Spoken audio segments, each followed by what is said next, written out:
अगला दिन सिंघानिया विला में स्वरा बहुत देर से साड़ी पहनने की नाकाम कोशिश किए जा रही थी, लेकिन उससे हो ही नहीं रहा था। वहीं बाथरूम के दरवाजे पर खड़ा रूहान एकटक स्वरा को ही देखे जा रहा था, जिसका अंदाजा स्वरा को बिल्कुल भी नहीं था।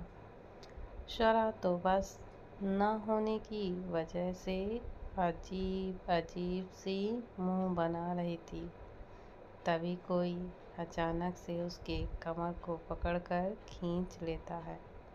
स्वरा सीधे उसके सीने से लग जाती है। स्वरा सर उठाकर देखती है तो रूहान था। रूहान एकटक स्वरा की आंखों में देख रहा होता है। उसकी नजरें जैसे स्वरा की आंखों में खोसी जाती हैं। स्वरा भी एकटक बस रूहान को ही देख रही थी। स्वरा इस वक्त ब्लाउज और पेटीकोट में थी और साड़ी नीचे गिरी हुई थी। रूहान अपने हाथ स्वरा के कमर पर कसकर पकड़ते हुए और करीब खींच लेता है। स्वरा रूहान के और ज़्यादा करीब आ जाती है। अचानक रूहान की नज़र स्वरा के उभरे हुए सीने पर चली जाती है। यह देखकर तो रूहान का शरीर गर्म होने लगता है। स्वरा भी जब रूहान की नज़रें देखती है तो शर्म से रूहान के गले लग जाती है। रूहान स्वरा को गले लगा लेता है। स्वरा शांति से गले लगे हुए थी। तभी अचानक से स्वरा के शरीर में झंझनाहट सी होने लगती है। रूहान स्वरा के गर्दन को होठों से किस कर रहा था। स्वरा की पकड़ रूहान पर मजबूत होती जाती है। रूहान स्वरा पर पकड़ कसते हुए बेतहाशा चूमे जा रहा था। स्वरा तो यह पहली एहसास को महसूस कर मचलने लगती है। पहली बार कोई उसके इतने करीब आया था और पहली बार कोई उसे किस कर रहा था। रूहान के होंठ स्वरा के गर्दन से होते हुए सीने पर चले जाते हैं। स्वरा लंबी लंबी सांसें लेने लगती है। आधे घंटे से भी ज़्यादा होने को था, लेकिन अब भी रूहान जैसे स्वरा के खूबसूरत बदन में पूरी तरह से खो चुका था। स्वरा खुद को काबू करने की कोशिश कर रही थी कि अचानक रूहान रुक जाता है और फिर एक बार स्वरा के चेहरे को देखने लगता है। स्वरा मुस्कुराते हुए रूहान के गालों पर अपनी बाहें डालकर, मिस्टर हस्बैंड, सुबह सुबह रोमांटिक मूवी देखकर आए हो क्या? रूहान झटके से स्वरा को खुद से दूर करता है और बाहर जाने लगता है कि स्वरा उसका हाथ पकड़ लेती है और अपना क्यूट सा चेहरा बनाकर कहती है, mister husband, please help me, मुझे साड़ी पहननी है। रूहान मुड़कर स्वरा को देखता है, फिर स्वरा के पकड़े हुए हाथ को झटके से खींच लेता है। रूहान साड़ी उठाकर स्वरा को पहनाने लगता है। स्वरा रूहान को प्यार भरी नज़रों से देखने लगती है। इधर ज्येष्ठा परेशान होकर ध्रुव को कॉल पर कॉल किए जा रही थी, लेकिन उसका फ़ोन हर समय बंद बता रहा था। ज्येष्ठा फ़ोन को देखते हुए, 2 दिन से कॉल लगा रही हूँ, तुम कॉल रिसीव क्यों नहीं कर रहे हो ध्रुव? प्लीज़ पिकअप द कॉल, मुझे बहुत ही बेचैनी हो रही है, प्लीज़ ध्रुव। ज्येष्ठा की है बोलने पर भी कॉल फिर एक बार बंद बता ही रहा था। ज्येष्ठा यह देखकर गुस्से से फ़ोन को बेड पर फेंक देती है और फिर घुटनों के बल बैठकर आंखें बंद कर लेती है। आंखें बंद करते ही ज्येष्ठा की आंखों के सामने ध्रुव का मुस्कुराता हुआ चेहरा उभरने लगता है। ज्येष्ठा धीरे से कहती है, कितना मुश्किल है तुम्हारे बिना जीना। 4 दिनों से मैंने तुम्हें देखा नहीं है। 2 दिनों से तुमसे बातें नहीं हो पा रही हैं। बहुत दर्द हो रहा है ध्रुव, प्लीज़ जल्दी लौट कर आओ। और दूरी बर्दाश्त नहीं हो रही है मुझे, प्लीज़ ध्रुव। मसूरी में दिव्या एक जगह पहुंचती है जहां खुले आसमान के नीचे बहुत अच्छी तरह से डेकोरेट किया गया था। चारों तरफ कई लोग बैठे हुए थे। दिव्या इधर से उधर नज़र डालती है, तभी पीछे से उसके कंधे पर कोई हाथ रखता है। दिव्या तुरंत मुड़कर देखती है। सामने दीप मुस्कुराते हुए खड़ा था। दीप दिव्या से, थैंक गॉड, मुझे तो लगा ही नहीं था कि आप आएंगी मिस दिव्या। दिव्या सभी तरफ अपनी नज़र डालते हुए, मिस्टर दीप, आपने मुझे यहाँ क्यों बुलाया है? यह सुनकर दीप की मुस्कान गहरी हो जाती है। वह बोलता है, आज इस इवेंट के गेस्ट आप हैं मिस दिव्या। दिव्या हैरानी से दीप को देखती है। दीप हंसते हुए कहता है, इतनी हैरानी वाली कोई बात नहीं है। एक्चुअली आपके पापा ने मेरी और मेरी फैमिली की बहुत हेल्प की थी। उसी का नतीजा यह है कि मैं बिजनेसमैन के साथ मूवी में इंक्लूड हूँ। सो आज मेरी बनाई हुई मूवी रिलीज हो रही है जो एक तरफा मोहब्बत के प्रति है, तो मैं इसे आपके द्वारा रिलीज करना चाहता हूँ। दिव्या कुछ बोलने क्यों होती है कि पीछे से आवाज़ आती है। दिव्या आवाज़ सुनते ही दिव्या पीछे मुड़कर देखती है। सामने से प्रियांश आ रहा था। उसे देखते ही दिव्या के चेहरे पर थोड़ी हैरानी और खुशी वाले एक्सप्रेशन आ जाते हैं। प्रियांश जल्दी से दिव्या के पास आकर, दिव्या आप यहाँ? दिव्या हाँ में सिर हिला देती है। दीप आगे आकर हल्का ताली बजाते हुए कहता है, what A presenting surprise. Miss Divya, आप इसे जानती हैं? ओह गॉड, आपकी तो सच में बहुत बड़ी पहुंच है। खैर, इतना बोलते ही दीप प्रियांश के कंधे पर हाथ रखते हुए कहता है, ये हैं इस मूवी का हीरो और मेरा बेस्ट फ्रेंड प्रियांश राठौर। प्रियांश मुस्कुराते हुए दीप को देखता है, फिर दिव्या को देखकर कहता है, तो आपको इसी ने यहाँ बुलाया है? दिव्या भी मुस्कुराते हुए हाँ कहती है। दीप बीच में खड़ा होकर दोनों का हाथ पकड़कर चलते हुए, वैसे मिस दिव्या, आप मेरे फ्रेंड को कैसे जानती हैं? दीप के इस सवाल से जहाँ दिव्या कोई जवाब नहीं देती, तो वहीं प्रियांश को अपनी और दिव्या की वो पहली मुलाकात याद आ जाती है, जिस वक्त दिव्या अपनी किसी गहरी सोच में खोई हुई बस आगे की ओर बढ़ रही थी। सामने बड़े बड़े अक्षरों से डेंजर लिखा हुआ बोर्ड था, पर दिव्या का ध्यान तो कहीं और ही था।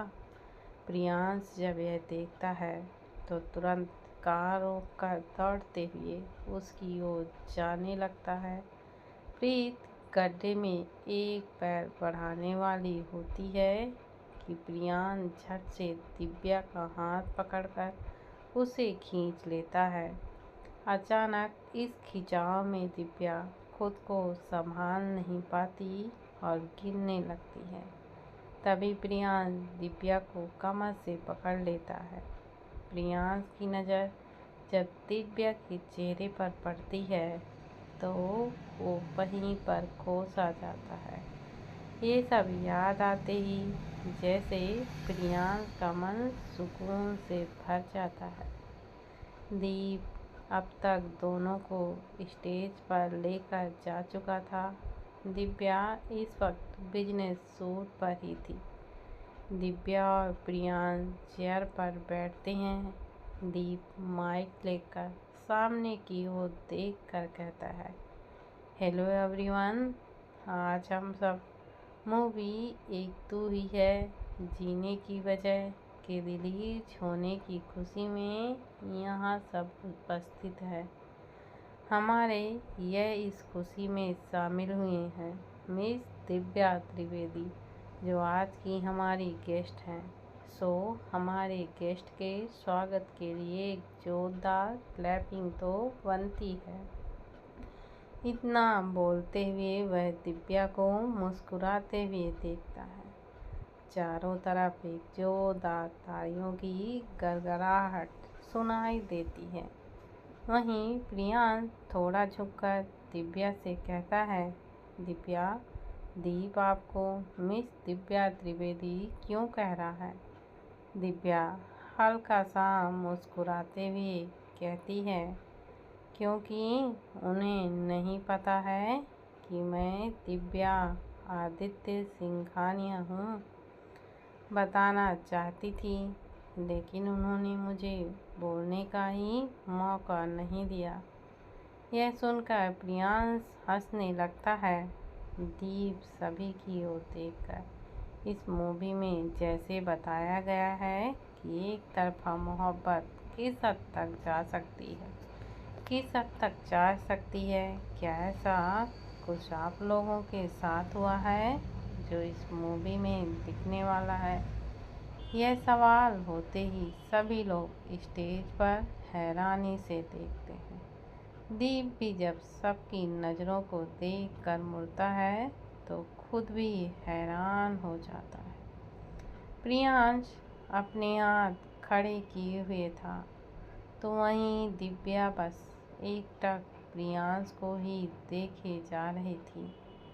दीप मुस्कुराते हुए ही कहता है, एवरीवन, हमारे हीरो को ही एक तरफा मोहब्बत हुई है, इट्स गुड। इतना बोलते हुए ही दीप प्रियांश को देख कर कहता है, सो मिस्टर प्रियांश राठौर, एक तरफा मोहब्बत को आपने फील किया है तो उसका एक्सपीरियंस हमारे ऑडियंस को बताना नहीं चाहेंगे?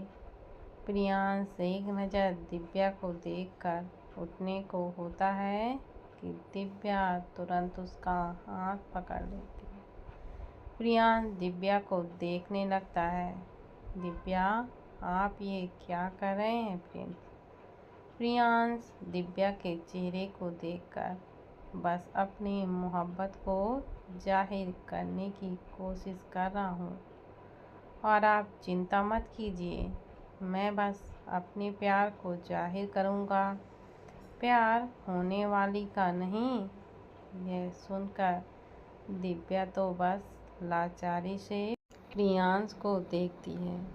दीप आकर प्रियांश को लेकर चला जाता है। प्रियांश माइक पकड़े खड़े होकर सबकी ओर देखते हुए, हाय, मैं प्रियांश राठौर। इस मूवी में जैसे हीरो को हीरोइन से प्यार होकर शुरुआत होती है, हीरो के कैरेक्टर को करने वाला मैं भी रियल लाइफ में एक ऐसा ही मोहब्बत में डूबा हुआ हूँ। पहली मुलाकात से लेकर अब तक की उसके साथ बिताए हर लम्हे मुझे याद है। उसकी मुस्कान को देखकर तो जैसे मेरे दिन को खुशियों से भर देती है। मैं ये तो नहीं कहूँगा कि मैं उसके बिना मर जाऊँगा, पर इतना ज़रूर कहूँगा कि एक वही है जिसकी वजह से मैं खुद और अपने परिवार के अलावा किसी और के लिए जीना सीखा है। चाहे इस मोहब्बत में जितना भी दर्द हो, पर उसकी खुशी देख कर ही दर्द कहीं पर गुम सा हो जाता है। ऑडियंस में से सवाल उठता है, क्या वो आपके प्यार के बारे में जानती है क्या?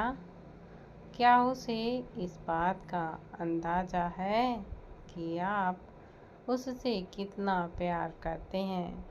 प्रियांश की नज़र दिव्या की ओर चली जाती है, जिसकी आंखें दर्द से भरी हुई थीं। प्रियांश अब सामने देखते हुए मुस्कुरा कर कहता है, हाँ, वो जानती है कि मैं उससे प्यार करता हूँ, लेकिन उसे मेरी मोहब्बत का बिल्कुल अंदाज़ा नहीं है। मेरी मोहब्बत किसी और की मोहब्बत है, जिससे वह खुद भी प्यार करती है, उसके साथ बहुत खुश है। बस यही तमन्ना है मेरी, बस वो खुश रहे, जहाँ भी जैसे भी रहे वह खुश रहे।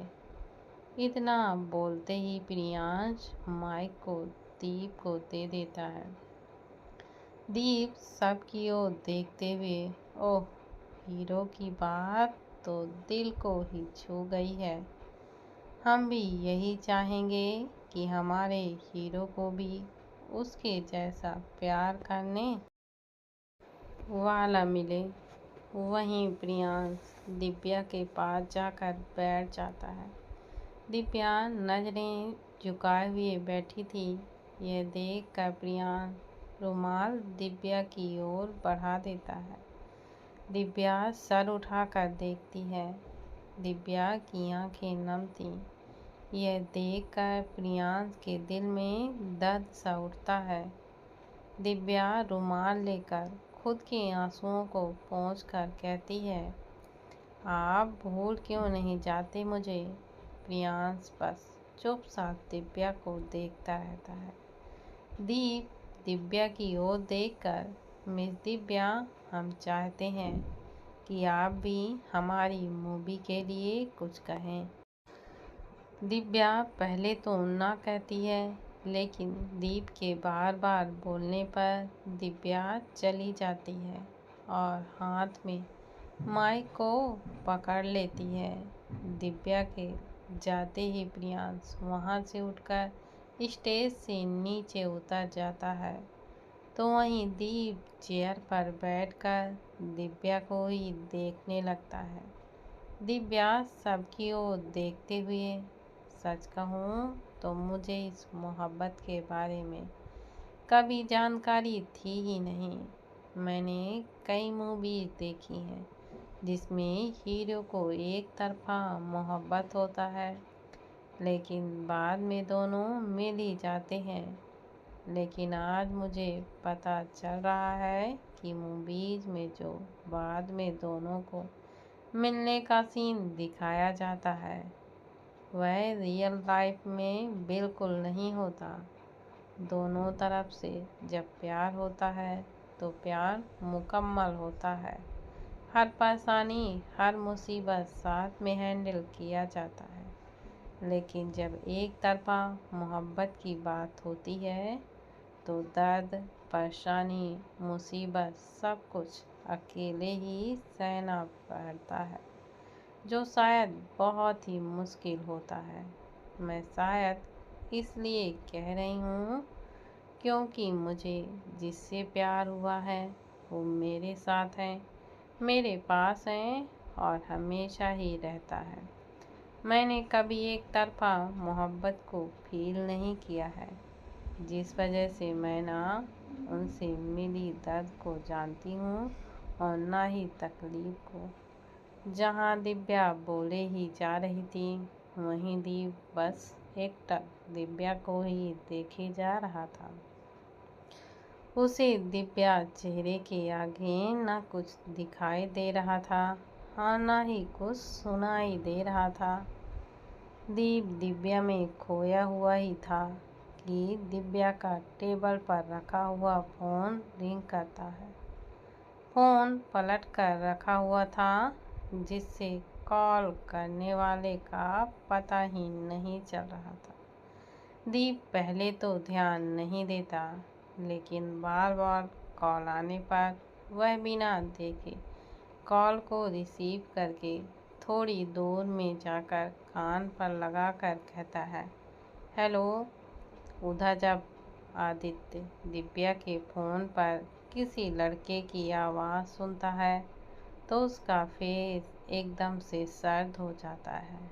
आदित्य सर्द आवाज़ में हाउ आर यू? दीप लापरवाही से जवाब देता है, कॉल किसे किए हो ये नहीं पता तो कॉल किए ही क्यों? आदित्य उधर से where are you my wifey? Deep हंसते हुए जवाब देता है, ओ मिस्टर, आपने जिसे कॉल किया है शी इज़ अनमैरिड, सो ये रॉन्ग नंबर है। इतना बोलते ही दीप कॉल को कट कर देता है। तो वहीं आदित्य यह देखकर गुस्से से फ़ोन को जोर से नीचे एकदम से पटक देता है, जिससे उसका फ़ोन वहीं पर चकनाचूर हो जाता है।